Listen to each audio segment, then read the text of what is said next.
Olá, sejam bem-vindos ao canal Ginecofórum, seu espaço para discussão de assuntos em ginecologia. Hoje vamos conversar sobre doença inflamatória pélvica. Doença inflamatória pélvica, né? Vamos discutir sobre esse assunto, né? Também chamado de DIP, uma síndrome infecciosa do trato genital feminino superior. Um tema importante porque o diagnóstico pode ser difícil, os sintomas nem sempre são exuberantes e o atraso no tratamento ele pode resultar em infertilidade, gravidez ectópica e dor pélvica crônica. Nosso foco será eminentemente prático.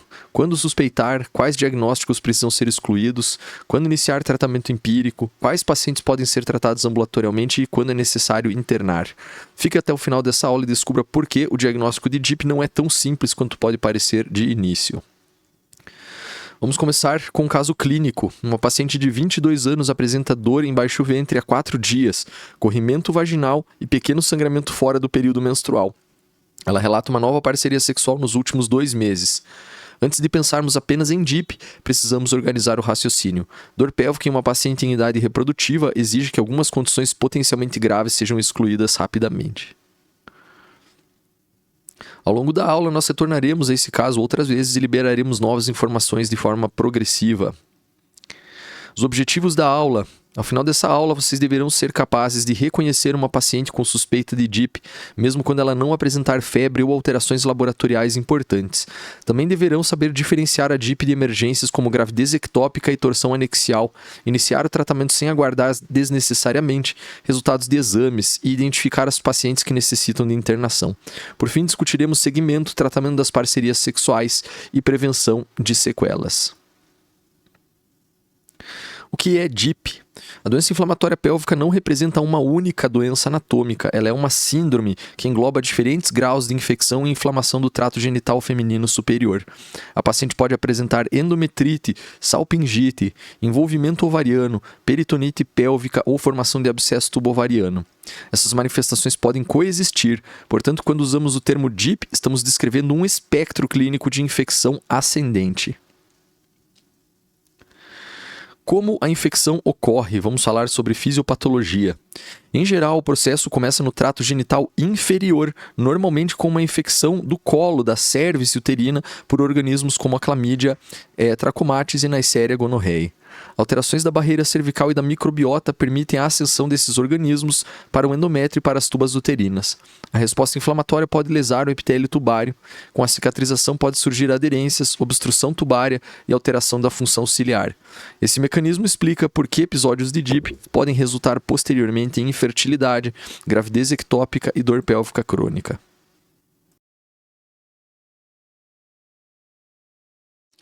Os agentes clássicos da doença inflamatória pélvica são Chlamydia trachomatis, Neisseria gonorrhoeae.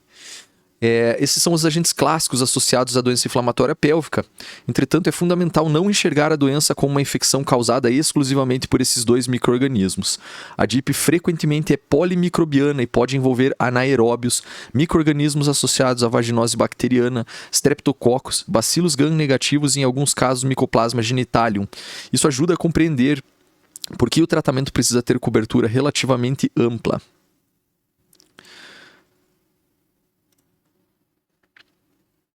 Sobre o quadro clínico, o sintoma mais frequente é a dor pélvica, especialmente hipogástrica, mas que com frequência comete a pelve como um todo, podendo até eventualmente apresentar dor em hipocôndrio direito. Essa dor pode ser bilateral, progressiva e associada à relação sexual com dispareunia. Esses achados incluem corrimento vaginal, sangramento uterino anormal, especialmente sangramento irregular ou intermenstrual, sangramento pós-coital, dispareunia profunda, febre, sintomas urinários e náusea. Entretanto, nenhum desses sintomas isoladamente confirma ou exclui DIP. A apresentação clínica pode ser bastante variável dentro de um espectro de sintomas. A DIP pode ser pouco sintomática, ela pode eventualmente até ser assintomática. Essa é uma das mensagens mais importantes da aula. A paciente com DIP não precisa estar febril, séptica ou apresentar leucocitose no hemograma. Casos leves ou subclínicos podem produzir sintomas discretos. A ultrassonografia também pode ser normal, especialmente quando ainda não há alterações anatômicas significativas. Portanto, exigir manifestações sistêmicas importantes reduz a sensibilidade do diagnóstico e pode atrasar o tratamento.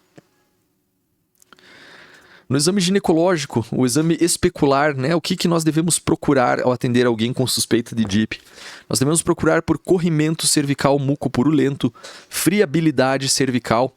Esses dois sinais são bastante associados à cervicite, né, a infecção do colo uterino, mas também devemos procurar por sangramento, sinais de infecções vaginais associadas, como por exemplo a situação da vaginose bacteriana. Já no toque bimanual, os principais achados são dor à mobilização do colo uterino, dor à palpação uterina e também dor à palpação dos anexos. Sobre o diagnóstico da DIP, ele é predominantemente clínico.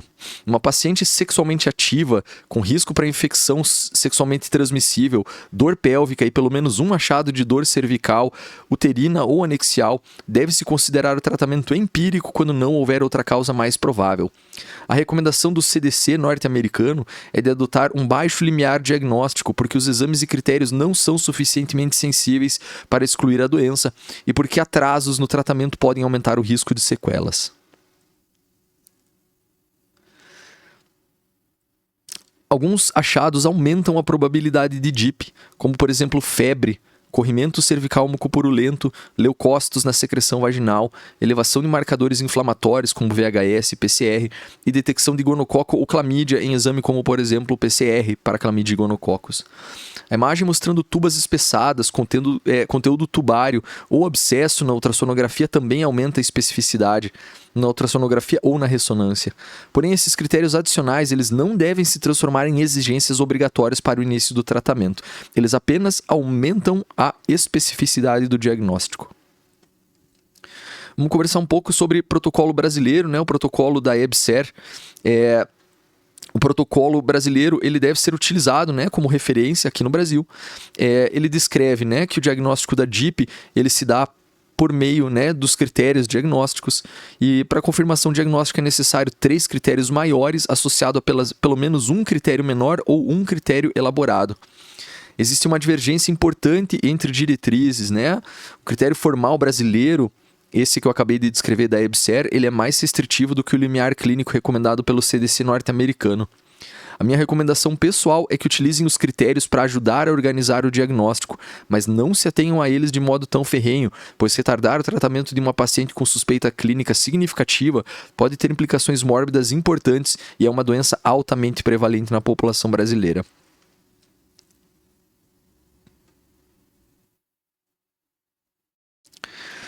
Pois bem, uma vez que nós suspeitamos, né, temos uma suspeita forte de DIP, na avaliação da dor pélvica aguda, principalmente, o teste de gravidez é obrigatório em qualquer paciente com potencial reprodutivo. Uma gestação ectópica pode se apresentar com dor e sangramento, simulando DIP. Além disso, a presença de gravidez modifica a escolha dos medicamentos e constitui critério para avaliação hospitalar. A data da última menstruação e o relato de uso de contraceptivo não substituem o teste de gravidez. Sobre os diagnósticos diferenciais.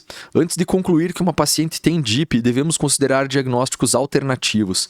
Gravidez ectópica, torção anexial e apendicite são particularmente importantes num caso de dor aguda, porque o atraso na abordagem pode provocar dano grave. Cisto ovariano roto ou hemorrágico, infecções urinárias, pielonefrite, endometriose, doenças gastrointestinais também podem produzir manifestações semelhantes. À exceção do cisto ovariano roto ou hemorrágico, todas as outras opções seriam de dor mais subaguda ou dor crônica. Agora uma pergunta que quero fazer a vocês. Qual desses diagnósticos eu não posso deixar passar nas próximas 2 horas? A resposta para essa pergunta deve incluir obrigatoriamente gravidez ectópica, torção anexial, apendicite e sepse, já que essas condições configuram situações de urgência e emergência. Sobre exames complementares. Os exames complementares eles auxiliam na investigação da doença, na avaliação da gravidade, na busca de infecções associadas e na exclusão de diagnósticos diferenciais. Devemos coletar testes para gonococo e clamídia, mas não aguardar o resultado antes de tratar. Também é recomendada a investigação de HIV e sífilis. O hemograma e os marcadores inflamatórios eles podem contribuir, mas resultados normais não afastam a doença. Qual o papel da ultrassonografia na avaliação da DIP? Ela é particularmente útil, ultrassom transvaginal, quando precisamos avaliar massas anexiais, abscesso tubo-ovariano, torção, cistos ou outras causas de dor. Achados compatíveis inclui tubas espessadas e distendidas por conteúdo tubário, hiperemia e complexo inflamatório anexial. Não são coisas que você consiga observar, né, no ultrassom transvaginal, mas podem de repente ser inferidas de alguma forma através do exame clínico. Eventualmente podem ser observados sinais endometriais, como a presença de conteúdo endometrial que aparece no ultrassom como heterogêneo e ainda mais sensível se apresentar áreas ecogênicas com sombra acústica posterior irregular. Esse costuma ser um sinal associado à produção de conteúdo gasoso no endométrio. E esse é um achado bastante específico da endometrite. Entretanto, uma DIP leve, a ultrassonografia pode ser completamente normal. Vamos retornar agora então ao caso clínico. A paciente em questão, ela apresenta corrimento mucopurulento ao exame, apresenta dor à mobilização do colo e tem dor anexial bilateral à palpação. O teste de gravidez é negativo, não há leucocitose e a ultrassonografia transvaginal não mostrou alterações. Uma pergunta: devemos aguardar ou devemos tratar? A resposta para essa pergunta é: devemos tratar a paciente. Os achados clínicos são suficientes para uma suspeita consistente e os exames normais não excluem DIP. Esperar pelo resultado do teste molecular apenas aumentaria o atraso terapêutico.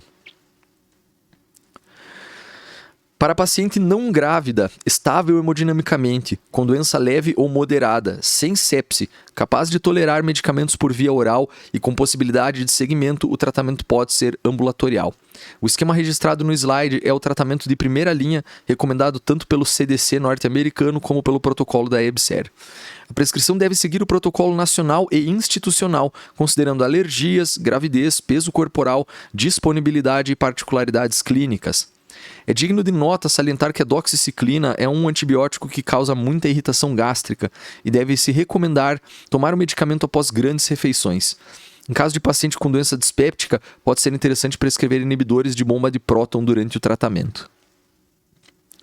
Nesse esquema, vocês perceberam que ele envolve, além da ceftriaxona, que dá uma boa cobertura para Neisseria gonorrhoeae, doxiciclina, que dá uma boa cobertura para clamídia, vocês também observaram a prescrição do metronidazol. Por que nós devemos usar metronidazol no esquema?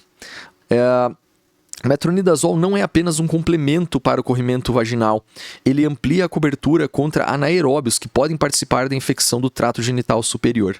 Além disso, a vaginose bacteriana frequentemente está associada à DIP. Portanto, o esquema com ceftriaxona, doxiciclina e metronidazol reflete a natureza polimicrobiana da doença.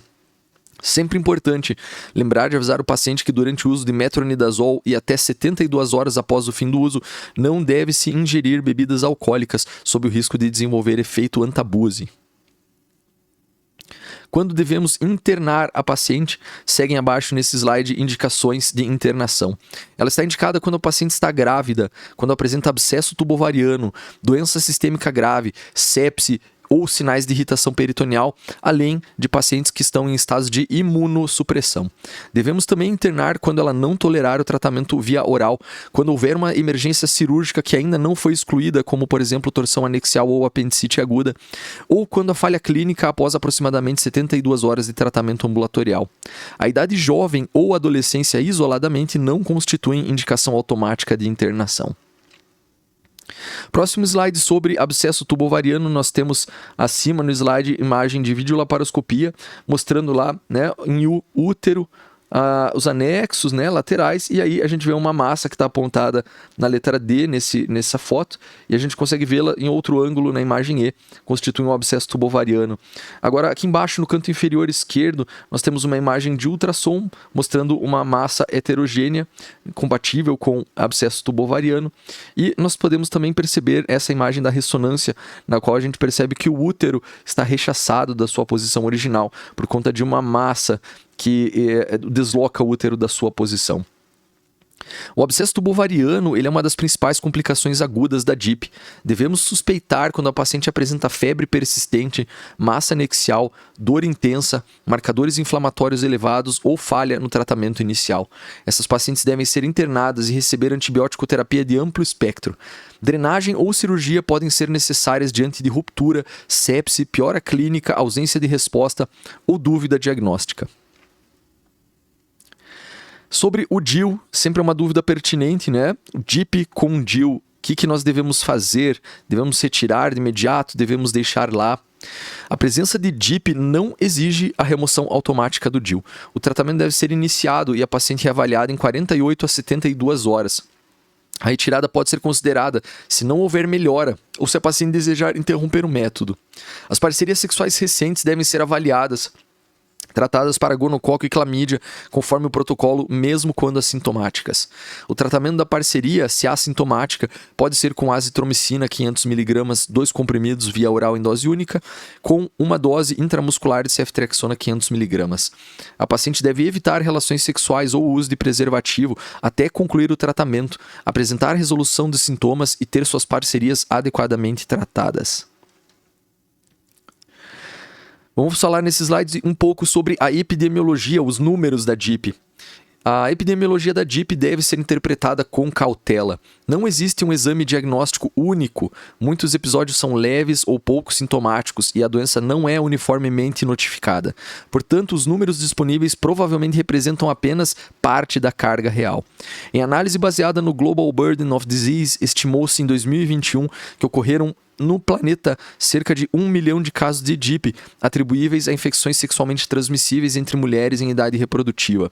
Esse dado é uma estimativa produzida por modelagem epidemiológica e não uma contagem direta de casos.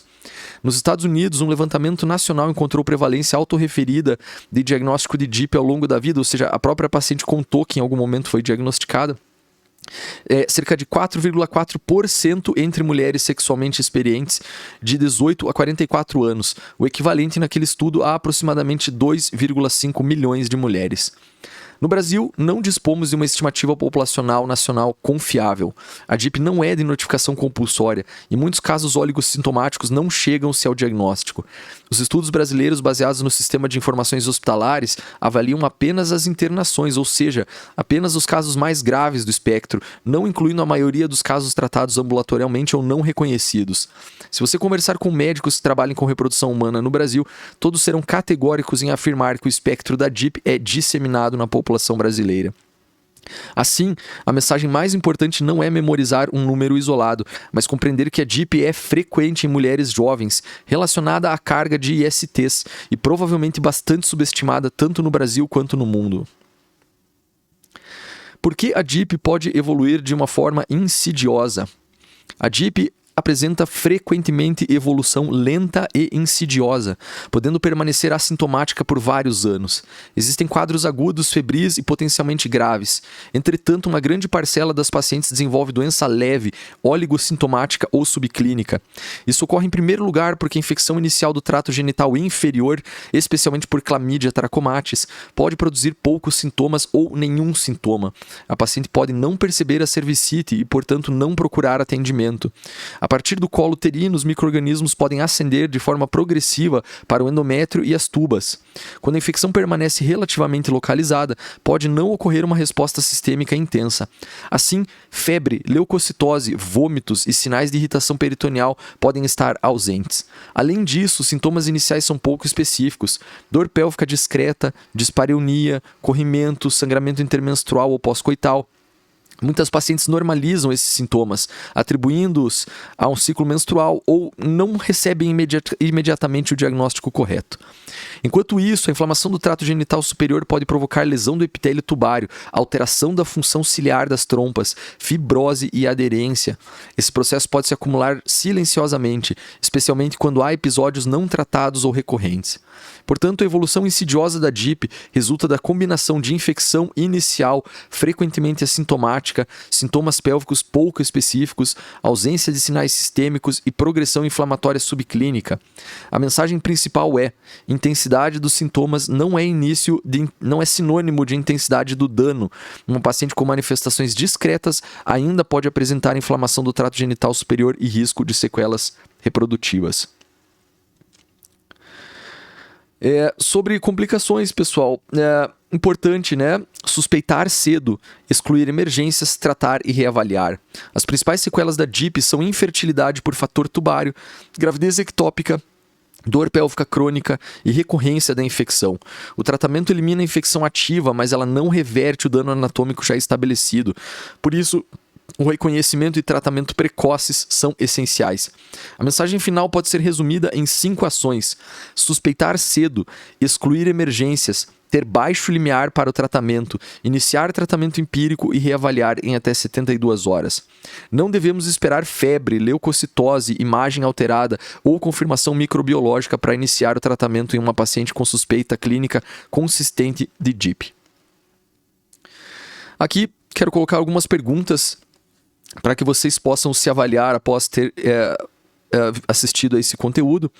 5 perguntas importantes. Primeira: teste negativo para clamídia exclui DIP? Segunda: ultrassonografia normal exclui DIP? Terceira: quando eu devo internar um caso de DIP? Quarto: quando eu devo remover o DIU em casos de DIP? 5. O que fazer se não houver melhora do quadro em 72 horas? Para encerrar, vamos revisar alguns pontos. Teste negativo para clamídia não exclui DIP. Uma ultrassonografia normal também não exclui a doença. A internação depende da gravidade, da presença de gravidez, abscesso, intolerância oral, dúvida cirúrgica ou falha terapêutica. O DIU não deve ser removido automaticamente. E diante da ausência de melhora em até 72 horas, devemos revisar o diagnóstico, avaliar a adesão ao tratamento, procurar complicações e considerar internação. Segue nos próximos slides as referências que foram utilizadas para essa aula. Se você ficou até aqui, muito obrigado por ter assistido o conteúdo até o final. Espero que tenha sido útil no estudo sobre doença inflamatória pélvica. Até a próxima.